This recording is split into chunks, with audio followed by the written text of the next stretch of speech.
साथियों नमस्कार, आप देख रहे हैं फसल क्रांति। इस समय हम मौजूद हैं कृषि विज्ञान केंद्र नगीना बिजनौर में। हमारे साथ हमारे खास मेहमान डॉक्टर पिंटू कुमार मौजूद हैं। सर के साथ हम बात करेंगे फसल सुरक्षा के ऊपर, क्योंकि इसमें सर की विशेषज्ञता है और ख़ासकर जो यहाँ की मुख्य फसलें हैं गन्ना और धान, किस तरीके से किसान उनमें लगने वाले कीटों और बीमारियों को कंट्रोल कर सकते हैं, ये सब हम जानेंगे डॉक्टर पिंटू कुमार से। डॉक्टर साहब बहुत बहुत स्वागत है आपका। धन्यवाद सर। सबसे पहला मेरा आपसे सवाल है, कृषि विज्ञान केंद्र नगीना से आपका जुड़ाव कैसे हुआ, कब से? मैं यहाँ 8 जुलाई 2022 से कार्यरत हूँ। अभी जुलाई में मुझे यहाँ लगभग 2 वर्ष पूरे हो जाएंगे। सर अगर हम बात करें जो यहाँ की क्षेत्रीय फसलें हैं जैसे गन्ना है, तो किस तरीके की समस्याएं यहाँ पर किसानों के सामने उत्पन्न होती हैं और कैसे उनको कंट्रोल किया जा सकता है? देखिए, यहाँ की मेन फसल जो है गन्ना है और एक बहुत बड़े क्षेत्र में गन्ने को उगाया जाता है। तो मैंने जो 2 साल में यहाँ ऑब्ज़र्व किया, मुझे देखने में आया कि पिछले वर्ष जो लाल सड़न रोग है वो अपनी पूर्ण प्रचंडता पे था और बहुत नुकसान गन्ने में किया उसने। ये मान के चलिए कि कुछ फार्मर्स के तो फील्ड की फील्ड खाली हो गए। दूसरा हमारा चोटी बेधक इंसेक्ट है। वैसे तो बहुत सारी बीमारियां हैं, पोका बोइंग भी आती है, लेकिन उतना प्रेवलेंट नहीं रहती, उतना जो है हानि नहीं पहुंचाती गन्ने को। ये 2 बीमारी हैं, मतलब एक बीमारी एक कीट, ये काफ़ी नुकसान पहुंचाता है गन्ने को। तो मैं बताना चाहूँगा किसानों को, सबसे पहली बात तो ये कि जो हम वैरायटी 0238 उगा रहे हैं ये ससेप्टेबल हो चुकी है लाल सड़न रोग के प्रति। तो लंबा समय हो भी गया इसको उगाते हुए हमें। तो किसान भाइयों को चाहिए कि इस वैरायटी को बदल दें, नई और अच्छी वैरायटी का चयन करें इसकी जगह पर, क्योंकि ये मान के चलिए 85 से 90% एरिया में आपकी यही 0238 वैरायटी लगी हुई है, जिससे क्या होता है कि आगे बीमारी कम नहीं होगी और ज़्यादा ही बढ़ेगी। तो सबसे पहली बात यह, आप नई वैरायटी का चयन करें, चाहे उसमें आपकी को 13235 हो, 15023 हो, कोसा 17231 हो। बहुत सारी ऐसी वैरायटी अवेलेबल हैं जो आ गई हैं। अभी नई वैरायटी डेवलप कर ली साइंटिस्ट ने, जो इसके प्रति रेजिस्टेंट है, जो जिनमें रोग नहीं लगता, तो उनका चयन करें। अन्यथा साल दर साल रोग बढ़ेगा और उससे किसानों को हानि होगी, लाभ होने की बजाय। सर अगर हम बात करें, जैसे आपने कई रोगों के नाम बताए, तो खासकर जैसे टॉप बोरर है या फिर पोका बोइंग है, तो हमारे यहाँ एक चीज़ देखी जाती है, जो ये शुगर केन बेल्ट है पूरा वेस्टर्न यूपी, तो किसानों के अंदर क्या है कि वो शुरुआत से कहीं ना कहीं ट्रीटमेंट लेके नहीं चलता है लगभग, तो किस तरीके से वो उसको कंट्रोल कर सकता है शुरुआती चरण से? देखिए, मैं इस बारे में जो बताना चाहता हूँ आपको, सबसे बड़ी बात ये है कि देखिए, जब इतने बड़े एरिया में एक वैरायटी लगी है तो उसे एक बार में ही ख़त्म कर देना या 1 साल में ही बदल देना संभव नहीं है। तो किसान भाइयों को चाहिए कि सबसे पहले तो बीज शोधन, क्योंकि ये बीज जनित रोग है। तो जितना भी बीज आप बो रहे हैं, अगर 0238 आपको लगानी पड़ रही है मजबूरन, नया बीज आपको नहीं मिल रहा है, तो उसमें आप क्या करें कि बीज शोधन जरूर करें। लगभग 2 ग्राम कार्बेंडाजिम, एक फंजीसाइड है, सिस्टमिक फंजीसाइड है, का घोल बना लें और उसमें लगभग 25 से 30 मिनट जो आपके सेट्स हैं, 2 आँख के सेट्स काटें और उन्हें लगभग 25 से 30 मिनट तक डीप करने के बाद बुआई करें।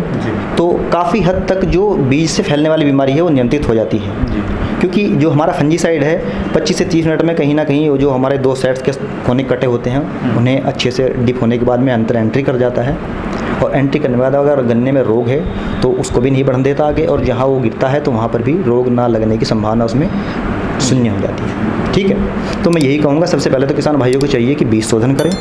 बीज शोधन के बाद में अगर किसी खेत में पिछले साल लाल सड़न रोग आया है तो वहाँ पे भूमि शोधन भी करना चाहिए किसान भाइयों को। उसमें किसान भाई क्या कर सकते हैं, एक हमारा मित्र फफूंद ट्राइकोडर्मा आसानी से मिल जाता है, जितने भी हमारी कृषि शिक्षा इकाई हैं उन पे उपलब्ध है, और मील भी उपलब्ध कराता है और छूट पे उपलब्ध कराता है। मेरे हिसाब से 75% छूट पे तो जो हमारी कृषि रक्षा इकाई है वहाँ उपलब्ध है, और मील भी 50% छूट पर उपलब्ध कराता है इसको।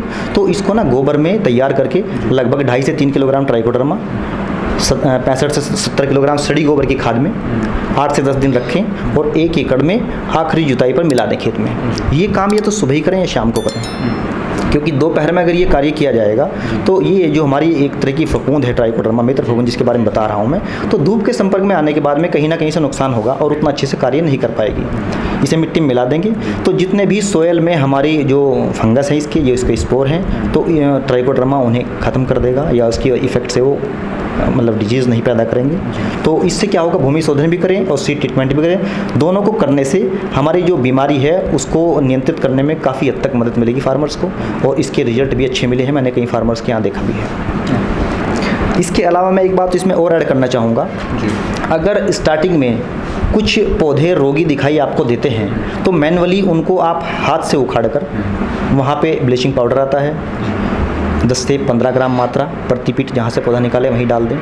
तो इस तरह से भी जो बीमारी का फैलाव है उसको कम किया जा सकता है। साथ ही साथ एक फंजीसाइड है, उसके ठीक ठाक रिजल्ट मैंने देखे हैं। अगर बीमारी खेत में आ जाती है नियंत्रण होने के बाद भी, जैसे आपका उसमें 2 फंजीसाइड हैं, एजोक्सिस्ट्रोबिन 18.2% और डाइफेनाकोनाजोल 11.4% SC 200 लीटर 200 ml मात्रा प्रति एकड़ के हिसाब से इसका यूज करेंगे तो इसके भी ठीक रिजल्ट मुझे देखने को मिले हैं। कुछ फार्मर्स के जिनके यहाँ मैंने इसका ट्रायल लगवाया, मतलब देखा एज ए मतलब ट्रायल, तो वहाँ पे काफ़ी बेहतर रिजल्ट मिले इसके मुझे। बीमारी रुक गई, उतना उसने अपना प्रभाव नहीं दिखाया। बरसात में बहुत ज़्यादा गन्ने के अंदर जो है बीमारी का प्रकोप रहने की संभावना रहती है। तो अभी बरसात का सीज़न लगभग स्टार्ट होने ही वाला है जुलाई से, तो किस तरीके की सावधानियां किसानों को रखनी चाहिए जो गन्ने की खेती पहले से कर रहे हैं? देखिए सर, बहुत अच्छी बात आपने पूछी।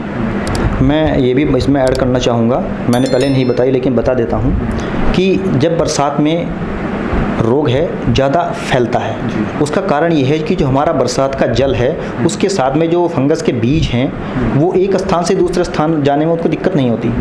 तो किसान भाइयों को चाहिए बरसात से पहले अपनी सबसे पहले मेड़ों को मजबूत करें, जो किनारे के मेड़, क्योंकि कई बार हम लोग सभी सावधानी अपनाते हैं, चाहे वो आपका सीड ट्रीटमेंट हो या बीज शोधन हो, इनको अपनाने के बाद भी कई बार किसान ये शिकायत करते हैं कि रोग फिर भी आ गया।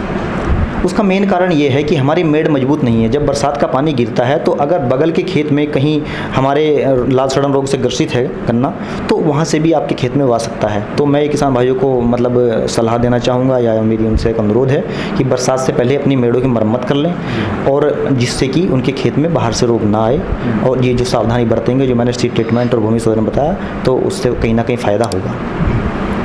जी अभी सर धान का भी सीज़न स्टार्ट होने वाला है, तो धान को लेकर अगर हम बात करें तो क्योंकि ये धान का भी क्षेत्र है, किस तरीके की सावधानियां और जो कीट नियंत्रण है उसको मतलब नियंत्रण को नियंत्रित करने के लिए किसानों को क्या करना चाहिए? देखिए, यहाँ पे गन्ने के साथ साथ धान भी उगाई जाती है। तो धान में अगर मैं फफूंद से लगने वाली बीमारी की बात करूँ तो सबसे जो खतरनाक बीमारी है आपकी ब्लास्ट डिजीज़ जो धान में आती है, ये एक फंगस से होती है बीमारी, और 2-3 तरह से ये फैलती है। अभी मैं बताना चाहूँगा आपको कि अगर आपके खेत में रोगी बीज आप इस्तेमाल करेंगे तो ये नर्सरी में ही आपके जो है इन्फेक्ट कर देगी उसको। नाव के आकार के इसमें धब्बे बनते हैं पत्तियों पर। जब पौधा छोटा होता है तो धब्बों का आकार भी छोटा ही रहेगा, तो ईजीली पकड़ में नहीं आता, और बाद में जब तक हम इसको समझ पाते हैं तो काफ़ी नुकसान कर चुकी होती है ये। तो एक तो जब भी आप नर्सरी डालें तो भूमि मतलब बीज शोधन करके बोएं। बीज शोधन में आप क्या कर सकते हैं, फंजीसाइड है आपका कार्बनडाजिम 2 ग्राम या थीरम 2.5 ग्राम तक ले सकते हैं प्रति किलोग्राम बीज के हिसाब से। उसे डीप करके 10 से 24 घंटे के लिए फिर छाया में रखें। जब वो जर्मिनेट हो जाए तो उसके बाद नर्सरी डालें। जहाँ पे आप नर्सरी डाल रहे हैं उसको भी आप ट्राइकोडर्मा, जैसे मैंने बताया अभी कि भूमि शोधन करते हैं ट्राइकोडर्मा से हम 2.5 से 3 किलोग्राम प्रति एकड़ के हिसाब से, ठीक है। नर्सरी जो हमारी बेड है उसको उपचारित कर लें गोबर में मिला के, और ऊपर से हमारा बीज जो है उसको भी उपचारित कर लेंगे। तो दोनों तरह से बीमारी आने का जो है खतरा जो है कम रहेगा, बीमारी नहीं आएगी। इस तरह की नर्सरी आगे आपको अच्छी रिजल्ट देगी। और अगर मतलब खड़ी फसल में भी आपको इस तरह के प्रॉब्लम मतलब दिखाई देती है तो जो मैं अभी फंजीसाइड बता रहा था इसके बेहतर रिजल्ट हैं इसमें भी, ठीक है। एजोक्सिस्ट्रोबिन डाइफेनाकोनाजोल या एजोक्सिस्ट्रोबिन टैबुकोनाजोल इसको भी आप यूज कर सकते हैं। उसके बाद अगर हल्का साल्ट आपको यूज करना है तो कार्बनडाजिम मैंकोजेब, ये भी बहुत अच्छा मिक्सचर है, इसको भी यूज करेंगे तो इसके भी रिजल्ट आपको मिलेंगे, ठीक है। लेकिन उन दोनों नई फंजीसाइड हैं उनके बेहतर रिजल्ट हैं, ठीक। सर इसके अलावा धान में और किस तरीके की समस्याएं होती हैं कि कौन कौन सी परेशानी किसानों को इस क्षेत्र में सामना करना पड़ता है? एक तो मैं ये कहना चाहूँ किसान भाइयों से कि जो हम पुरानी वैरायटियाँ लगा रहे हैं तो कहीं ना कहीं वो बीमारी और कीड़ों के प्रति मतलब ससेप्टेबल हो गई हैं, उनमें कीड़े बीमारी ज़्यादा लगते हैं, क्योंकि जैसे समय बीतता है तो कीड़े बीमारियों का प्रकोप होने लगता है। स्टार्टिंग में तो वो रेजिस्टेंट शो करती हैं या प्रतिरोध करती हैं कीड़े बीमारियों का। तो मैं ये बताना चाहूँ किसान भाइयों की कि जो नई वैरायटी हैं, जो नई वैरायटियाँ विकसित हो रही हैं वैज्ञानिकों द्वारा विकसित की जा रही हैं, तो उन वैरायटियों को उगाएं। उनमें जो है डिजीज़ के प्रति भी रेजिस्टेंस पावर है और कीड़ों के प्रति भी वो प्रतिरोधक क्षमता शो करती हैं। जैसे एक लगभग 110 से 15 दिन में तैयार हो जाती है पूसा बासमती 1847 वैरायटी है धान की। इसको उगाएंगे तो अच्छे रिजल्ट आपको मिलेंगे। पिछली बार हमने उगाई तो और मतलब एक एज ए ट्रायल यहाँ लगाया था हमने उसको, तो उसके बेहतर रिजल्ट मिले हमको यहाँ पे। उसमें मतलब स्टेम बोरर का अटैक भी कम था, कम समय में तैयार होती है, तो मतलब समय अवधि कम होने के कारण तो कीड़े इसमें कम लगते हैं। इसके अलावा आपका 1885 है पूसा बासमती 1885, पूसा बासमती 1886, ये भी अच्छी वैरायटी है, ये भी जल्दी में ये भी डेवलप की गई हैं। इनमें आपकी ब्लास्ट डिसीज़ वो भी कम दिखी तीनों वैरायटी में, और जो अन्य कीड़े बीमारी थे वो अन्य वैरायटी की तुलना में कम रहे। डिस्प्ले में हमने जो पिछली बार यहाँ लगाई तो उसका काफ़ी कम रेस्पॉन्स मिला, मतलब कीड़े बीमारियों का इनमें, और अच्छा उपज उन्होंने दिया। तो मैं यही अनुरोध करूँ किसान भाइयों से कि नवीनतम विकसित वैरायटियों का आप जो है चयन करें, ताकि कीड़े बीमारियां कम लगें और आपकी जो लागत है वो भी कम हो सके। क्योंकि जब हम कीड़े बीमारियों को नियंत्रित करने में महंगे केमिकल्स, चाहे वो इंसेक्टिसाइड हो या फंजीसाइड हो, उनका प्रयोग करते हैं, तो उससे हमारा जेब खर्च बढ़ता है। और जब लागत बढ़ेगी, लागत बढ़ने से हमारी बचत कम रहेगी, और कहीं ना कहीं किसान का भी मन उससे जो है ना बोझिल होता है कि मुझे खेती से क्या फ़ायदा है, खेती करने से कोई फ़ायदा नहीं है। तो जब लागत बढ़ जाती है, फ़ायदा कम होता है, तो किसान को उससे जो है मतलब काफ़ी नुकसान होता है और उतना फ़ायदा नहीं मिल पाता जितना उसको मिलना चाहिए। सर, अगर कोई किसान कृषि विज्ञान केंद्र से आपसे जुड़ना चाहता है तो वो किस तरीके से संपर्क कर सकता है? मैं किसान भाइयों को बताना चाहूँगा कि हमारी साइट है KVK की, उस पर जो है ना हमारे सबके मोबाइल नंबर मौजूद हैं। वहाँ से अगर खोलकर वो हमें फ़ोन करेंगे तो उसके माध्यम से भी हमसे संपर्क कर सकते हैं। पर्सनली भी आके मिल सकते हैं, हम पर्सनली मिल लेते हैं। फ़ोन करके कहीं भी अगर कोई थोड़ा विजिट करना हो, किसी का फील्ड देखना हो, समझ में ना आ रहा हो, ठीक है, तो जाके विजिट भी कर लेते हैं और सही ट्रीटमेंट उसका किसानों को बता देते हैं, जो कम से कम पैसों में और जायज़ हो। ठीक है, हम लोग अपने यहाँ पे प्राकृतिक खेती में 10 प्राणी अर्क भी बनाते हैं। किसी को देखना हो, ट्रायल करना हो अपने यहाँ ले जाके, तो यहाँ से ले जाए, ट्रायल कर ले, और बाद में अगर उसका अच्छा रिस्पांस मिले तो उसको अपने यहाँ पे बना सकता है। पूरी विधि लिखी है। कोई किसान अगर पूछता है तो 10 प्राणी अर्क, नीमास्त्र, ब्रह्मास्त्र, ये सब प्राकृतिक खेती के कीटनाशक के तौर पे हम ये यूज करते हैं। इनको इस्तेमाल करके अपनी लागत को कम कर सकता है, और बहुत ही आसान तरीके से हम यहाँ उसको बनाते हैं अपने KVK पर ही।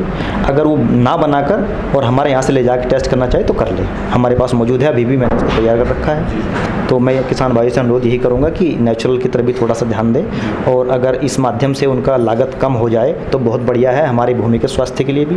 क्योंकि कोई भी कीटनाशक हो, कोई भी फंजीसाइड हो, अगर हम उसे अपने खेत में अप्लाई करते हैं तो ऐसा नहीं है कि हमारे मित्र जीवों को वो छोड़ देगा और हानिकारक को ही मारेगा, वो दोनों को इक्वली जो है किल करता है, मारता है। तो हमारे जो बेनिफिशियल हैं, मतलब इंसेक्ट हैं या माइक्रोब्स हैं, उनकी भी संख्या लगातार कम होती जा रही है। अगर इन नेचुरल प्रोडक्ट्स का, जैसे 10 प्राणी अर्क, नीमास्त्र, ब्रह्मास्त्र, इनका हम प्रयोग करेंगे तो ये हमारे बेनिफिशियल जीवों के लिए अच्छा है और हानिकारक जीवों को ही मतलब कम करता है। और कहीं ना कहीं इसमें जो मिलाने वाले अवयव हैं वो बेनिफिशियल माइक्रोब्स के लिए एक तरह से भोजन का काम करते हैं। तो मैं यही अनुरोध करना चाहूँगा कि ज़्यादा केमिकल का ना इस्तेमाल करके वो नेचुरल की तरफ भी आएँ। और ये भी देख लें कि पता चला कि 4 पौधे हमारे खेत में रोगी थे और हमने उसमें मतलब एक लिमिट से ज़्यादा ही इंसेक्टिसाइड या जो आप डिजीज़ आई थी कि आपके यहाँ पे अगर इंसेक्ट से मतलब 4 पौधे रोगी हैं, अब कम से कम ये तो पता होना चाहिए कि उसका मतलब ETL लेवल क्या है, किस लेवल पे हमें जो है उसमें इंसेक्टिसाइड या फंजीसाइड लगाना चाहिए। पता चला 2 पौधे रोगी दिखे तो उसकी वजह से हमने कई हज़ार का उसमें इंसेक्टिसाइड डाल दिया, तो वो हमारा जो है लॉस ही हुआ। अगर आप मैनुअली भी उनको हटा देते तो कहीं ना कहीं आपको उसका इतना खर्चा ना करना पड़ता और लाभ होता। बहुत बहुत शुक्रिया डॉक्टर साहब हमारे साथ जुड़ने के लिए। थे हमारे साथ डॉक्टर पिंटू कुमार, जिन्होंने बहुत ही अच्छे तरीके से बताया कि खासकर गन्ना और धान में किस तरीके से कीटों और बीमारियों को कंट्रोल किया जा सकता है। इसी तरीके की और भी जानकारी हम आप तक पहुंचाते रहेंगे। देखते रहिए फसल क्रांति। धन्यवाद।